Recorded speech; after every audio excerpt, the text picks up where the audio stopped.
بسم اللہ الرحمن الرحیم، السلام علیکم ناظرین۔ ایک سوال ہے، بہت زیادہ گردش کر رہا ہے۔ ابصار عالم کو گولی لگی ہے یا نہیں لگی، اس کے اوپر لوگوں نے بحث شروع کر دی ہے۔ تو میں آپ کے سامنے فیکٹ رکھ دیتا ہوں جو ہسپتال سے آئی ہے۔ ابصار عالم کو گولی لگی ہے اور کلوز رینج سے گولی ماری گئی ہے، یعنی جو گولی مارنے والا شخص ہے وہ زیادہ فاصلے پہ نہیں تھا اور اس کو ٹارگٹ کرنے میں دقت نہیں آئی، وہ قریب تھا جہاں سے اس نے گولی ماری ہے۔ اور بظاہر اس نے جو گولی ماری ہے، جتنا مجھے سمجھ آتی ہے، اس نے کوشش کی ہے کہ وہ پیٹ میں ہی مارے، کیونکہ اتنے قریب رینج سے پیٹ سے اوپر گولی مارنا بھی مشکل نہیں ہے۔ تو اس نے گولی مارنے والے نے قریب سے گولی ماری ہے، اور ابھی جو ہے وہ کیلیبر کا تعین نہیں کیا جا سکتا، کیونکہ گولی جو ہے وہ لگ کے ان کے جسم میں سے اور دوسری سائڈ سے نکل گئی ہے۔ تو ایسے جب گولی باڈی کو کراس کر جائے تو پھر اس کو تلاش کرنا پڑتا ہے لا انفورسمنٹ کو، تو وہاں سے ابھی اطلاع نہیں آئی کہ کس کیلیبر کی یہ گولی ہے۔ ابصار عالم صاحب کا لیور جو ہے اس کو گولی نے کچھ حد تک زخمی کیا ہے، جو ان کا لیور ہے اندر اس کو کچھ حد تک زخمی کیا، اور اس کے بعد ان کی گولی جہاں سے داخل ہوئی جسم میں وہاں پہ ایک چھوٹا زخم ہے، اور جہاں سے گولی باہر نکلی جسم میں سے وہاں ایک بڑا زخم ہے۔ کیونکہ میں نے بہت کرائم رپورٹنگ کی ہے اور میں مردہ خانے میں بھی دیکھتا رہا ہوں جا کے، اور میں نے جب میں سیکھ رہا تھا کرائم رپورٹنگ تو بہت ساری چیزیں پریکٹیکلی جا کر میں نے دیکھی تھی۔ نارملی جس کو گولی لگتی ہے اس کو گولی لگنے والے ایریا میں زخم چھوٹا ہوتا ہے، اور جہاں سے گولی باہر نکلتی ہے وہاں پہ زخم نارملی بڑا ہوتا ہے۔ اور یہ سوال اس لیے اٹھایا جا رہا تھا کچھ گروپوں کی جانب سے اور لوگوں کی جانب سے کہ کچھ لوگ، یعنی میرے پاس ایک کیس آیا تھا، ایک لڑکے نے یہ کہا کہ میرے بازو پہ یہاں گولی لگی ہے، اور وہ پرچہ کروانے کے لیے تھانے میں آ گیا۔ تو وہاں جب اس کا میڈیکل کروایا گیا تو جتنا سوراخ اس کا اس طرف تھا اتنا ہی سوراخ اس کا دوسری طرف تھا، بازو کی نچلی سائڈ پہ۔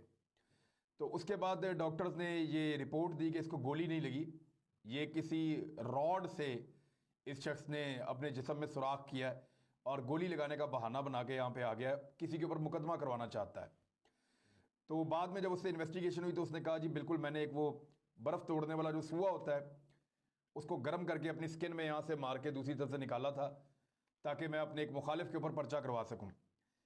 تو وہ پکڑ لیتے ہیں، ڈاکٹروں کو فوراً پتہ چل جاتا ہے، اور ڈاکٹر نے بڑا کلیئر دکھایا کہ یہ گولی لگی ہے۔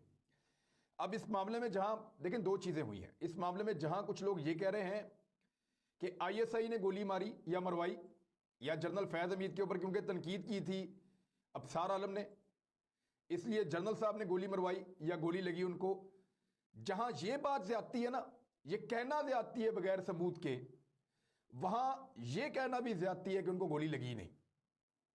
یہ دونوں ایکسٹریم ہیں۔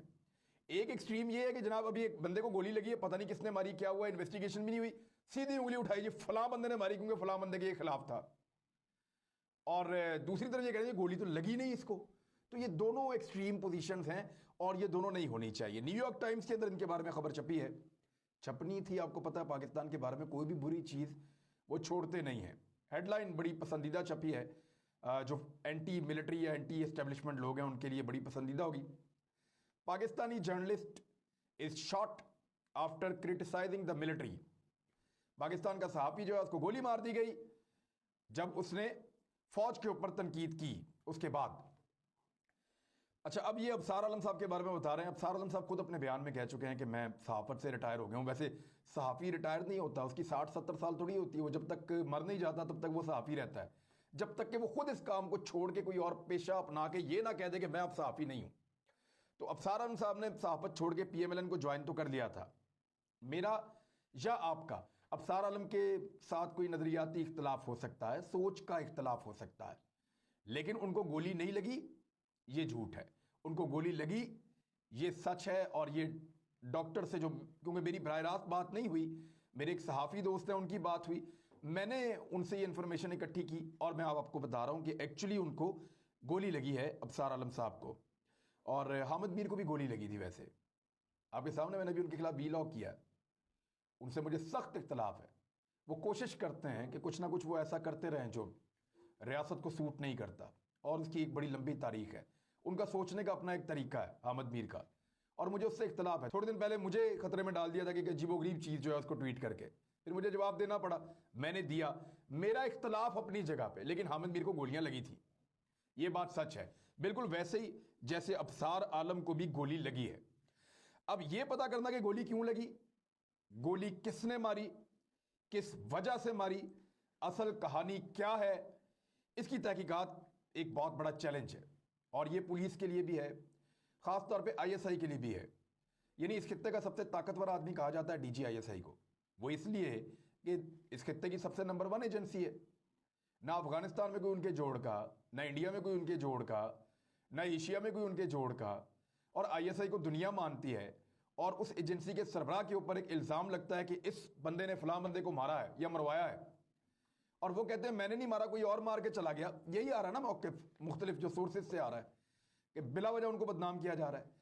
تو پھر اتنے طاقتور آدمی کو اگر اپنے آپ کو بے گناہ ثابت کرنے میں دقت ہو رہی ہے، تو آپ سوچئے کہ عام پاکستانی اگر پھنس جائے اس طرح کے کسی الزام میں تو اپنے آپ کو بے گناہ کیسے ثابت کرے گا؟ اب یہ چیلنج ہے جنرل فیاض حمید صاحب کے لیے کہ وہ ثابت کریں، بندہ پکڑیں، لا کے بتائیں جناب یہ بندہ ہے، یہ اس لیے اس نے گولی ماری تھی، اور یہ وہ سارا وقوع ہے۔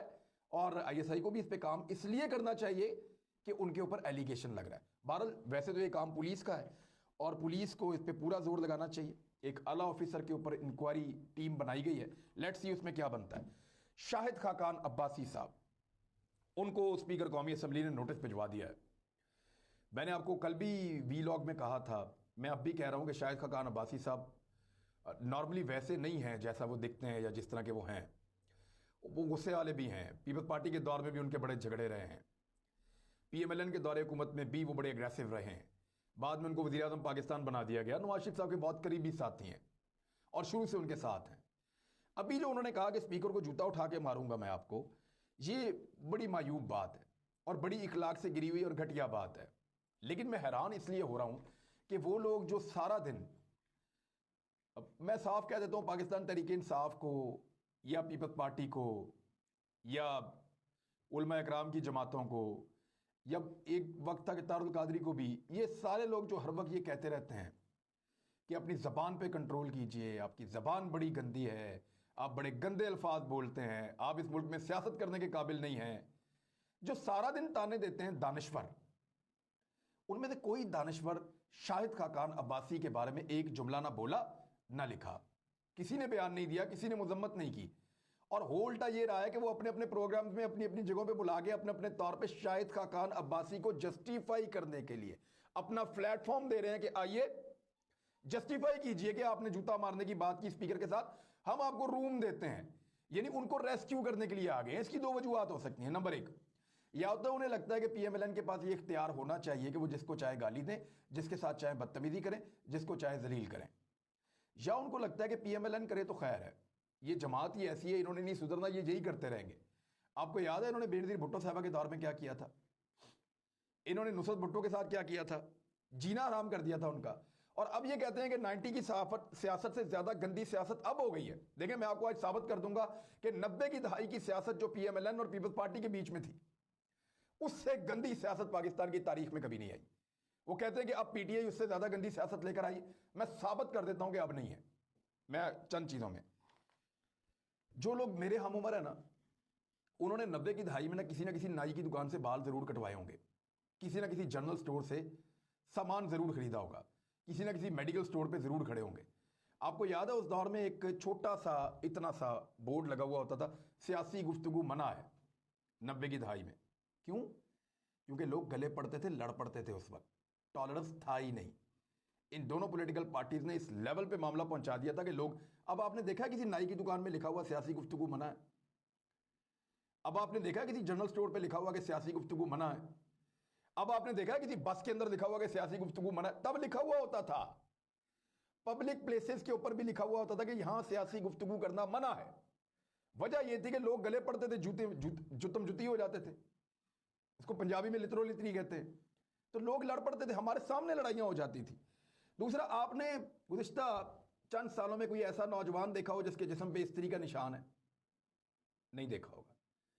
پی ایم ایل این اور پیپلز پارٹی کے دور میں، اور اسلامی جمعیت طلبہ بھی تھے، یہ اسٹوڈنٹس ایک دوسرے کو پکڑ کے پولیٹیکل پارٹیز کے نعرے لگاتے ہوئے اٹھا کے لے جاتے تھے اور جسم پہ استریاں لگاتے تھے گرم کر کے، اور وہ استریوں کے نشان بعد میں ان کے جسموں پہ نظر آتے تھے، اور یہ اپنی پارٹیوں کو جا کے دکھاتے تھے، یہ دیکھیں ہم قربانی دے کر آئے ہیں۔ تو استریاں تک جسموں پہ لگائی جاتی تھی، وہ ٹائم تھا۔ گالی اور بدتمیزی کی سیاست جو 90 کی دہائی میں ہوئی ہے، وہ اب آپ امیجن بھی نہیں کر سکتے۔ مار کٹائی کی جو کارکنوں نے ایک دوسرے کو قتل کیا ہے، 90 کی دہائی میں. اس کا اس سے کوئی مقابلہ نہیں ہے. پاکستان کی آج کی سیاست اس سے بہت بہتر ہے. فرق پتہ کیا ہے؟ پہلے ہوتا یہ تھا کہ لیڈر کو گالی نہیں پڑتی تھی, کارکن مرتے تھے, عام لوگ مرتے تھے, عام لوگ ذلیل ہوتے تھے. پہلی دفعہ ایسا ہو رہا ہے کہ اپنے گھر میں بیٹھا ہوا ہے کہ ایک عام سا بچہ یوں ٹیلی فون اٹھاتا ہے اور سیدھا 4 گالیاں لکھ دیتا ہے عمران خان کو, 4 گالیاں لکھ دیتا ہے نواز شریف کو, 4 گالیاں لکھ دیتا ہے بلاول کو, مریم کو. ان کو تکلیف یہ ہو رہی ہے کہ یہ 3rd کلاس شہری, یہ غریب لوگ, یہ ہمیں گالیاں دیں گے. عوام, رعایا.